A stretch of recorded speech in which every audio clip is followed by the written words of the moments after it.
नमस्कार साथियों, स्वागत है आप सभी का हमारे निर्मल क्लासेस करौली यूट्यूब चैनल पर। और आज आपके लिए पर्यावरण अध्ययन का अगला टॉपिक होगा साथियों, प्रदूषण के प्रकार। यानी हमारे वातावरण के अंदर, पर्यावरण के अंदर प्रदूषण कई प्रकार के होते हैं, उन सब के बारे में आज इस वीडियो में हम बात करने वाले हैं। तो सभी विद्यार्थी लगातार क्लासों को अटेंड करते रहें और नोट्स भी आपको मैं अवेलेबल करवा रहा हूँ। हमारे खुराना स्टडी ऑफिशियल एप्लीकेशन आप लोग प्ले स्टोर से डाउनलोड कर लीजिएगा और जो निर्धारित आपको शुल्क रखा गया है उसी निर्धारित शुल्क आपसे लिया जाएगा, उसके अलावा कोई चार्ज नहीं लिया जाएगा। आपको फुल कंटेंट मिलेगा। रीट प्री और रीट मेंस दोनों का सिलेबस अलग अलग है, तो चार्ज भी आपको अलग अलग ही देना पड़ेगा। चलिए अब हम शुरुआत करते हैं। आज के टॉपिक की विशेष इम्पोर्टेंट टॉपिक है और यहाँ से प्रश्न एग्ज़ाम में रीट में आपको एक प्रश्न देखने को ज़रूर मिलेगा। सबसे पहले बात करते हैं साथियों, प्रदूषण क्या होता है। यानी पॉल्यूशन जो होता है हमारा, पॉल्यूशन इसको इंग्लिश में कहते हैं। और पॉल्यूशन का अर्थ क्या है सुनिएगा। जब किसी वस्तु, पदार्थ तथा तत्व के प्राकृतिक गुणों में विकृति या मिलावट आ जाती है, तब उस विकृति या मिलावट को हम क्या कहेंगे? पॉल्यूशन कहेंगे, प्रदूषण कहेंगे। प्रदूषण साथियों कई प्रकार का होता है। जैसे हम बात करें वायु प्रदूषण, जल प्रदूषण, ध्वनि प्रदूषण, विकिरण प्रदूषण और मृदा प्रदूषण। तो ये लगभग मैंने 5 प्रकार आपको प्रदूषण के बताए हैं और इनके बारे में अब हम विस्तार से चर्चा करेंगे। उससे पहले आप लोग हमारे डिस्क्रिप्शन बॉक्स में, वीडियो के डिस्क्रिप्शन बॉक्स में आपको एक ग्रुप दिया गया है, व्हाट्सएप ग्रुप, जिसमें हमारे वही कैंडिडेट विद्यार्थी जुड़े हुए हैं जिन्होंने इस कोर्स को परचेज़ कर रखा है। केवल वही विद्यार्थी ग्रुप को ज्वाइन करें, क्योंकि उस ग्रुप में आपको आगामी रीट भर्ती से संबंधित सूचनाएं और साथ ही साथ आपको लगने वाली क्लास की आपको वीडियो लिंक प्रोवाइड करवाई जाएगी। चलिए साथियों, अब हम बात कर लेते हैं। हमारे पर्यावरण में आता है हमारा वायु प्रदूषण। सबसे पहले हम एयर पॉल्यूशन की बात करेंगे। वायु में उन सभी हानिकारक पदार्थों की इतनी उपस्थिति जिससे मनुष्य और पर्यावरण पर क्या पड़ता है? हानिकारक प्रभाव पड़ता है, उसे हम क्या कहेंगे? वायु प्रदूषण कहेंगे। वायु प्रदूषण के अनेक स्रोत हैं साथियों। जैसे कारखानों से निकलने वाला धुआं हमारी वायु को प्रदूषित करता है। विमानों एवं वाहनों से निकलने वाला धुआं हमारे वायु को प्रदूषित करता है। परमाणु परीक्षणों और ज्वालामुखी से निकलने वाला धुआं भी वायु प्रदूषण करता है। घरेलू उपकरणों से निकलने वाला हमारा क्लोरोफ्लोरोकार्बन, जिसको हम CFC के नाम से जानते हैं, वो भी वायु को प्रदूषित करता है। और कीटनाशकों एवं विलायकों आदि के प्रयोग से निकलने वाले प्रदूषक पदार्थ, वो भी हमें क्या करते हैं? हमारे वातावरण में उपस्थित वायु को प्रदूषित करते हैं। तो ये हमारे क्या हो गए? वायु प्रदूषण के स्रोत आपको याद रखने हैं। अब देखिए, हमारी प्रकृति में, हमारे वातावरण में वायु को प्रदूषित करने वाले प्रमुख तत्व कौन कौन से हैं, या हम उनको कह सकते हैं प्रमुख प्रदूषक तत्व कौन कौन से हैं। जैसे पहला है हमारा कार्बन मोनोऑक्साइड, जिसका प्रतीक क्या है? CO है। देखो, ये कार्बन मोनोऑक्साइड है। और एक होता है हमारा कोबाल्ट। ये कोबाल्ट का प्रतीक चिन्ह अलग होता है साथियों। कोबाल्ट और ये, इनमें अंतर समझिए आप लोग। कोबाल्ट का तो होता है C और छोटा O, जबकि कार्बन मोनोऑक्साइड में C और O दोनों ही क्या होते हैं? बड़े होते हैं। तो हमारा वायु प्रदूषक पहला तत्व कौन सा है? कार्बन मोनोऑक्साइड, एक जहरीली गैस होती है। उसके बाद कार्बन डाइऑक्साइड जो हम रिलीज़ करते हैं, सल्फ़र डाइऑक्साइड और हमारा हाइड्रोजन सल्फाइड, इनके फॉर्मूले भी आपको याद रखने हैं। ये हमारे वातावरण में उपस्थित वायु के प्रदूषक तत्व कहलाते हैं। और इसके अलावा प्रदूषक तत्व और भी है, जैसे हाइड्रोजन फ्लोराइड HF, इसका सूत्र है। हाइड्रोक्लोरिक अम्ल, जिसको हम हाइड्रोजन क्लोराइड या HCl के नाम से जानते हैं। नाइट्रोजन ऑक्साइड यानी NO, नाइट्रोजन ऑक्साइड। फिर है अमोनिया NH3। और एरोसोल और हाइड्रोकार्बन, ये सब के सब क्या हैं? हमारे वातावरण में उपस्थित वायु को प्रदूषित करने वाले कारक हैं। अब वायु प्रदूषण को कम करने के उपाय क्या हैं साथियों? वायु प्रदूषण को कम कैसे किया जा सकता है, तो सुनिएगा। इनको हमें अपनाना चाहिए अपने दैनिक जीवन में, ताकि हमारे आसपास का वातावरण प्रदूषित ना हो। हम जो श्वसन क्रिया में वायु को ऑक्सीजन के रूप में ग्रहण कर रहे हैं, वो हमारी प्रदूषित ना हो, हमारा शरीर एकदम स्वस्थ रहे, उसके लिए हमको विभिन्न प्रकार के उपाय करने चाहिए। सबसे पहले है वाहनों को शीशा रहित वाहनों को शीशा रहित पेट्रोल और सीएनजी जैसे ईंधन से चलाया जाना चाहिए। यानी कि वाहनों में पेट्रोल शीशा रहित होना चाहिए और सीएनजी गैस का उपयोग करना चाहिए। मैं आपको बता दूं, सीएनजी का पूरा नाम है साथियों कॉम्प्रेस्ड नेचुरल गैस, पूरा नाम है इसका, और हिंदी में बोलेंगे इसको संपीड़ित प्राकृतिक गैस। वाहनों की प्रदूषण संबंधी नियमित जांच करानी चाहिए कि भाई हमारा जो साधन है वो धुआं तो नहीं दे रहा है, ठीक है ना, ये आपको जांच करानी चाहिए। उद्योगों की चिमनी की ऊंचाई अधिक रखवानी चाहिए। उद्योगों की जो चिमनी की ऊंचाई है उसको अत्यधिक ऊंचा रखा जाना चाहिए ताकि वो वातावरण में ना घुले। उद्योगों की स्थापना शहरों से दूर करनी चाहिए।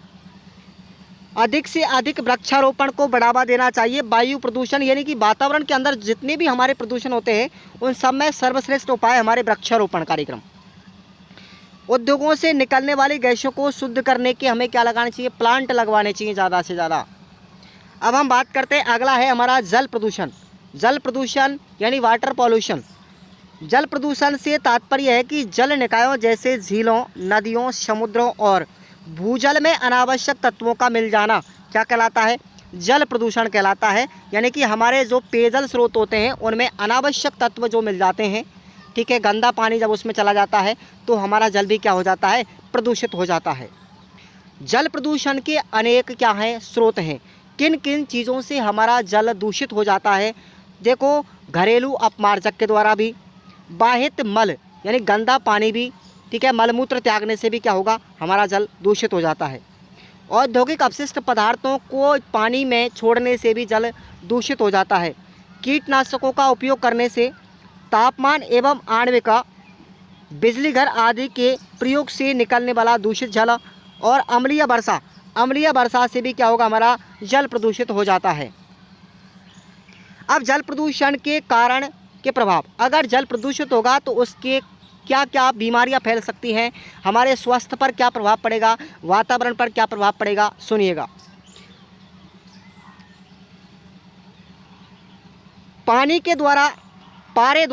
पारे द्वारा प्रदूषित जल के कारण मिनीमाता रोग होता है।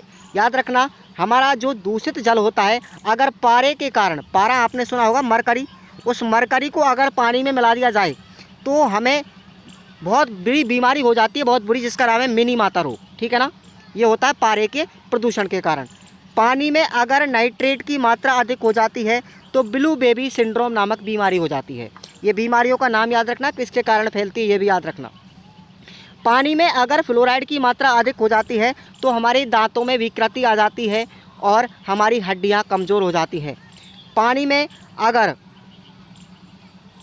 अगर क्या मिल जाती है, विभिन्न प्रकार की कैलोरी मिल जाती है। कॉलेरी नामक एक जीवाणु होता है, क्या होता है, ये कॉलेरी नामक अगर जीवाणु मिल जाता है तो इससे हमें उल्टियाँ और दस्त हो जाते हैं।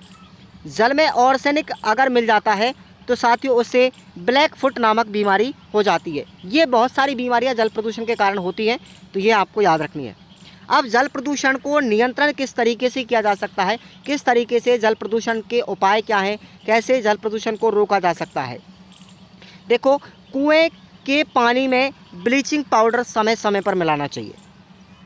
तांबे के बर्तन में ही पानी पीना चाहिए। सरकार के द्वारा बनाए गए नियम और कानूनों को कठोरता से पालन करना चाहिए और पानी को उबालकर पीना चाहिए और घरों में पानी को शुद्ध करने का आरओ लगवाना चाहिए, ठीक है ना। अब जल प्रदूषण के लिए सरकारी योजनाएं कौन कौन सी हैं उनको भी सुनिए। एक तो है राष्ट्रीय नदी संरक्षण योजना। कौन सी है, राष्ट्रीय नदी संरक्षण योजना, और ये 1985 में लागू की गई थी। और नमामि गंगे योजना, याद रखना, ये अभी रीट में पूछा गया साथियों, रीट प्री के अंदर आई थी। ये रीट प्री 2023 में 22 में पूछा गया है। हाल ही जो रीट हुई है हमारी ताज़ा। नमामि गंगे योजना कब लागू की गई थी, कब चलाई गई थी, तो 14 जून 2014 में चलाई गई थी। याद रख लेना, इन प्रश्न जो नोट्स हैं इनसे बाहर नहीं जाएगा आपका प्रश्न।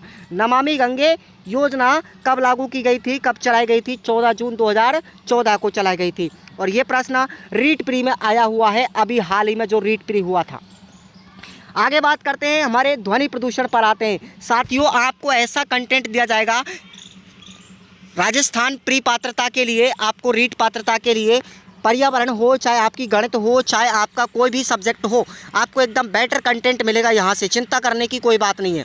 आप लोग नोट्सों को डाउनलोड कर लेंगे तो और भी बेटर रहेगा। नोट्स अपने हाथों से बनाइए, इनको उतारिए आप लोग अपनी नोटबुक में। ध्वनि प्रदूषण की बात करते हैं साथियों कि वातावरण में अत्यधिक अनियंत्रित ध्वनियों को हम क्या कहते हैं? ध्वनि प्रदूषित कहते हैं। यानी कि ऐसी आवाज़ जो हमारे कानों को अप्रिय लगती हो, बुरी लगती हो, शोरगुल मचाती हो, उसको क्या कहेंगे? ध्वनि प्रदूषण कहेंगे। अवमंदित जो अवांछित शोर जो होता है वो मानव के कानों में अत्यधिक उत्पन्न अशांति और बेचैनी की दशा उत्पन्न कर देता है, उसको हम क्या कहेंगे? ध्वनि प्रदूषण कहेंगे। यानी ऐसी आवाज़ जो हमारे कानों को सुनने में बुरी लगती हो, उसको कहेंगे अब ध्वनि प्रदूषण। अब देखिए ध्वनि प्रदूषण के स्रोत कौन कौन से हैं। पहला है हमारा प्राकृतिक स्रोत और दूसरा है कृत्रिम स्रोत। ठीक है, आप चलिएगा। अब प्राकृतिक स्रोत कौन कौन से हैं जिनसे ध्वनि प्रदूषण होता है? तो देखो, प्राकृतिक स्रोतों में आते हैं हमारे बिजली की कड़क, बादलों की गड़गड़ाहट, तेज़ हवाएं, ऊंचे स्थानों से गिरता हुआ पानी, आंधी तथा तूफान, ज्वालामुखी का फटना और उच्च तीव्रता वाली वर्षा। ये सब क्या है? हमारे ध्वनि प्रदूषण के प्राकृतिक स्रोत हैं। अगर कृत्रिम स्रोतों की बात करते हैं ध्वनि प्रदूषण में, तो मोटर वाहनों से होने वाला शोर, वायुयानों से होने वाला शोर और रेलगाड़ियाँ उनकी सीटी से होने वाला शोर, लाउड स्पीकर तेज़ आवाज़ में बजाने से होने वाला शोर और टाइपराइटरों की गड़गड़ाहट, ये सब क्या है हमारे? ये हमारे सब आर्टिफिशियली सोर्स हैं जो हमारे साउंड पॉल्यूशन को बढ़ावा देते हैं। क्लियर? आगे चलते हैं कि ध्वनि प्रदूषण से संबंधित तथ्य कौन कौन से हैं। अब देखिएगा, प्रश्न यहाँ से भी पूछा जाएगा आपसे। ध्वनि प्रदूषण की तीव्रता मापने की इकाई साथियों डेसिबल। क्या होगी? डेसिबल होगी, याद रखना। और ध्वनि की आवृत्ति मापने की इकाई क्या है? हर्ट्ज है। हर्ट्ज, क्योंकि ध्वनि की तीव्रता को मापने का कार्य हर्ट्ज नामक वैज्ञानिक ने किया था और उन्हीं के नाम पर इसको हर्ट्ज क्या है? आवृत्ति की इकाई मापी गई है। अब देखते हो सामान्य सुनने की क्षमता। व्यक्ति सामान्य रूप से कितनी सुन सकता है? 60 डेसिबल ध्वनि सुन सकता है। WTO के अनुसार सुनने की क्षमता अगर 45 दिन में होगी तो साथियों 45 डेसिबल होगी। दिन में कितनी सुनेगा? 45 डेसिबल। और रात में कितनी सुनेगा? 35 डेसिबल की ध्वनि सुन सकता है। वायु में ध्वनि की चाल कितनी होती है? वायु में ध्वनि की चाल होती है साथियों 332 मीटर प्रति सेकंड। कितनी होगी? 332 मीटर प्रति सेकंड। ध्वनि की गति से अधिक रफ्तार से चलने वाले जेट विमानों में उत्पन्न शोर को हम क्या कहेंगे? सोनिक बूम कहेंगे। सोनिक बूम कहेंगे अगर कोई हमारा जेट विमान बहुत ही ज़्यादा तीव्र गति से चल रहा है तो। सोनिक बूम की जो ध्वनि है उसको मापने का यंत्र क्या है? मैक है। क्या है? मैक है। अब आवृत्ति के आधार पर ध्वनि का वर्गीकरण कई प्रकार का किया जा सकता है। तो 3 प्रकार की ध्वनि होती है हमारी आवृत्ति के आधार पर। पहली होगी हमारी श्रव्य परास ध्वनि, यानी कि ऐसी ध्वनि जो 20 हर्ट्ज से लेकर के 20,000 हर्ट्ज के मध्य में होती है, जिसको मनुष्य आसानी से सुन सकता है। वो क्या होगी? श्रव्य परास ध्वनि कहलाएगी। हमारी जो मानव कानों की क्षमता है वो कितनी होती है? वो श्रव्य परास के अंदर आती है। उसके बाद में है पराश्रव्य ध्वनि। पराश ध्वनि ये क्या होगी? ये 20,000 हर्ट्ज से अधिक होती है। 20,000 हर्ट्ज से अधिक होती है, अति पराश्रव्य ध्वनि कहलाती है। इसका मतलब ये होता है कि जो हमारे रात्रि के समय पर चमगादड़ होते हैं वो हमेशा पराश्रव्य ध्वनि की तरंगें उत्पन्न करते हैं, याद रखना। और जो हमारा रडार होता है साथियों, वो रडार भी पराश्रव्य ध्वनि तरंगें उत्पन्न करता है। क्लियर? और एक होता है हमारा अल्पश्रव्य परास ध्वनि, जो 20 हर्ट्ज से भी क्या होगी? कम होगी। इसको कौन सुनता है?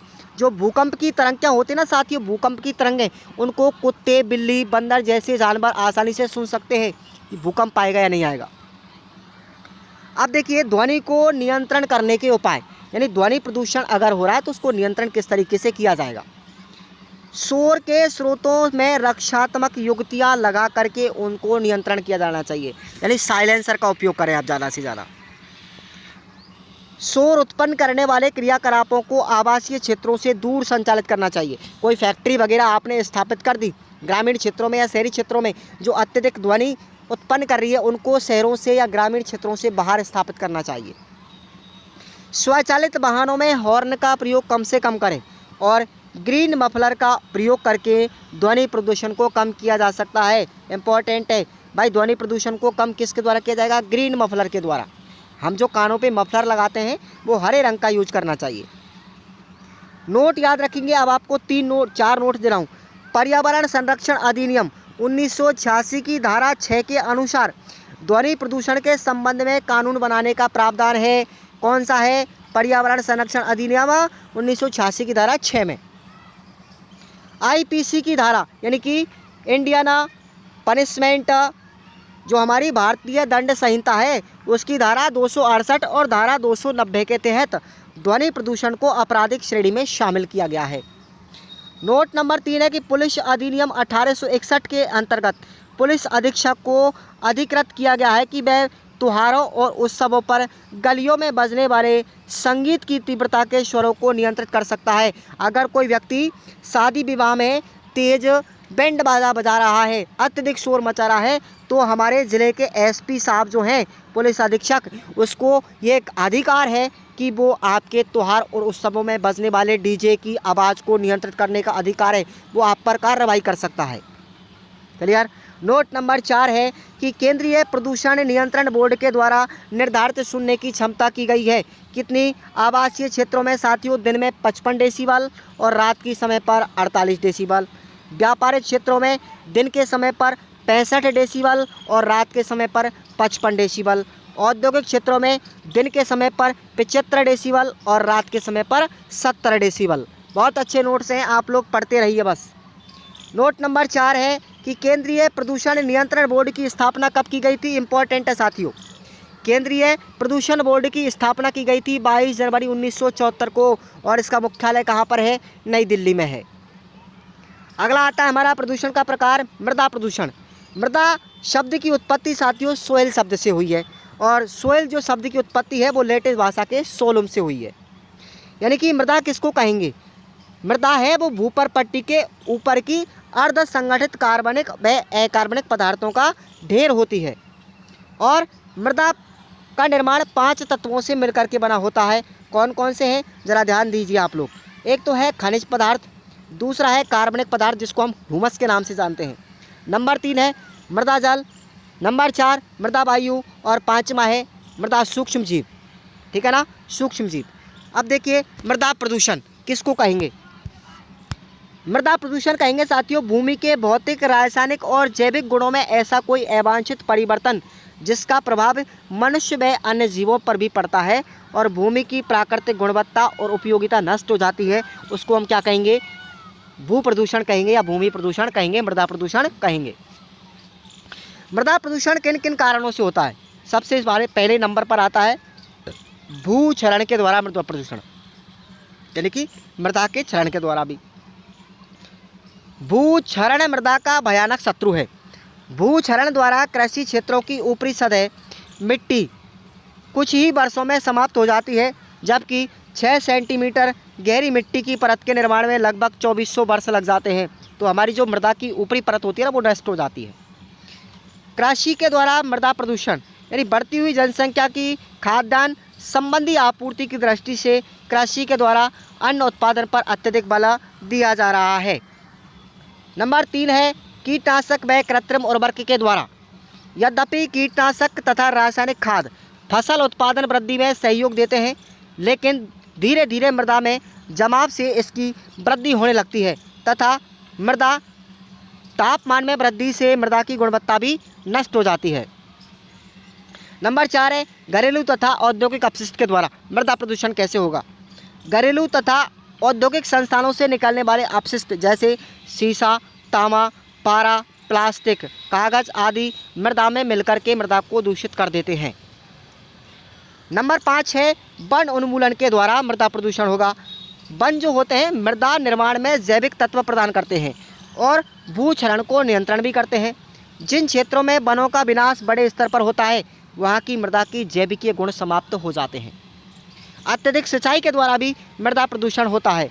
अत्यधिक सिंचाई के द्वारा भी मृदा प्रदूषण होता है और मरुस्थलीकरण के कारण भी मृदा प्रदूषण होता है, क्योंकि जब मरुस्थलीय क्षेत्रों में तेज़ हवाएं चलती हैं तो वहाँ की मृदा ठीक है ना, उड़ करके एक स्थान से दूसरे स्थान पर चली जाती है। इससे क्या होगा, मरुस्थलीकरण बढ़ेगा। अब मृदा प्रदूषण के दुष्प्रभाव देखिएगा आप लोग। मृदा प्रदूषण अन्य प्रकार के प्रदूषणों का एक कारक है, विशेषकर वायु प्रदूषण व जल प्रदूषण में इसके द्वारा वृद्धि होती है। भाई वायु प्रदूषण और जल प्रदूषण होगा तो उसके कारण मृदा प्रदूषण में वृद्धि होगी। कूड़े करकट के सड़ने गलने से अनेक प्रकार की गैसें और दुर्गंध निकलती हैं जो चारों ओर के वातावरण को प्रदूषित कर देती हैं। भू प्रदूषण का विपरीत प्रभाव भूमि की उर्वरा शक्ति पर पड़ता है, विशेषकर औद्योगिक अपशिष्टों द्वारा उनमें अनेक अघुलनशील तथा हानिकारक तत्व होते हैं। कूड़ा करकट के द्वारा अनेक बीमारियों को फैलाने वाले जीवाणुओं का जन्म होता है, जैसे टीबी, मलेरिया, हैजा, मोतीचरा, पेचिस, आँखों के रोग आदि बीमारियों का जन्म होता है। मृदा प्रदूषण को नियंत्रित करने वाले उपाय देखेंगे। मृदा संरक्षण की एक प्रक्रिया है। मृदा संरक्षण क्या एक प्रक्रिया है जिसके तहत न केवल मिट्टी की गुणवत्ता को बनाए रखने का प्रयास किया जाता है, बल्कि भूमि प्रदूषण को रोकने का भी प्रयास किया जाता है। मृदा संरक्षण दो तरीके से किया जा सकता है, एक तो जैविक पद्धति द्वारा, दूसरा यांत्रिक पद्धति द्वारा। अब जैविक पद्धति के द्वारा किस तरीके से हम मृदा का संरक्षण करेंगे, सबसे पहले बात करना हमको फसल रोटेशन के द्वारा, यानी कि फसल की चक्रीय पद्धति होनी चाहिए, यानी लगातार फसल को बदलते रहना चाहिए, लगातार फसल को बदलते रहना चाहिए, एक ही प्रकार की फसल बार बार नहीं बोएं। उससे क्या होगा, आपकी फसल की जो ऊपर की हुमस है वो ख़त्म हो जाती है। नंबर दूसरा है वन रोपण की विधि अपनानी चाहिए, उर्वरकों का प्रयोग करना चाहिए और जैविक कृषि पर बल दिया जाना चाहिए। ये हमारी जैविक पद्धति है मृदा संरक्षण को रोकने की। उसके बाद यांत्रिक पद्धति। यांत्रिक पद्धति द्वारा मृदा संरक्षण किस तरीके से किया जाएगा, नंबर एक पर है बांध बना करके। बांध बना करके भी हम मृदा संरक्षण कर सकते हैं। मनुष्यों के द्वारा यंत्रों के माध्यम से मृदा संरक्षण किया जाना चाहिए और अन्य उपाय भी हैं इसके। देखो, कचरे के संग्रह और निपटान की कड़ी व्यवस्था होनी चाहिए, अधिक से अधिक हरी घास लगानी चाहिए और रास्ते पर प्लास्टिक की थैलियों को नहीं फेंकना चाहिए। ये सब के सब हमारे क्या हैं, मृदा संरक्षण के उपाय हैं। साथियों, आज का क्लास आपको कितना अच्छा लगा, एक बार आप कमेंट करके दिल से बताएं कि आपको ये नोट्स कैसे लगे। अगर अच्छे लगते हैं साथियों तो आप लोग अभी के अभी खुराना स्टडी ऑफिशियल ऐप पर जाएंगे, प्ले स्टोर पर आपको ऐप मिल जाएगा और वहाँ से आप लोग रीड प्री और मेंस दोनों का कम्प्लीटली सिलेबस आप लोग डाउनलोड कर सकते हैं। ये आपके लिए मैं जैसे भी संसाधन अवेलेबल करवा रहा हूँ, आप लोग उनको पढ़ते रहें और आगे बढ़ते रहें। गॉड ब्लेस यू आप सभी के लिए, आप लोग अपनी मंजिल को प्राप्त करें। बहुत बहुत धन्यवाद। और अगले चैप्टर में हम पढ़ेंगे ऊर्जा के बारे में, ऊर्जा के बारे में पढ़ेंगे। अगला चैप्टर होगा हमारा पर्यावरण का। धन्यवाद साथियों।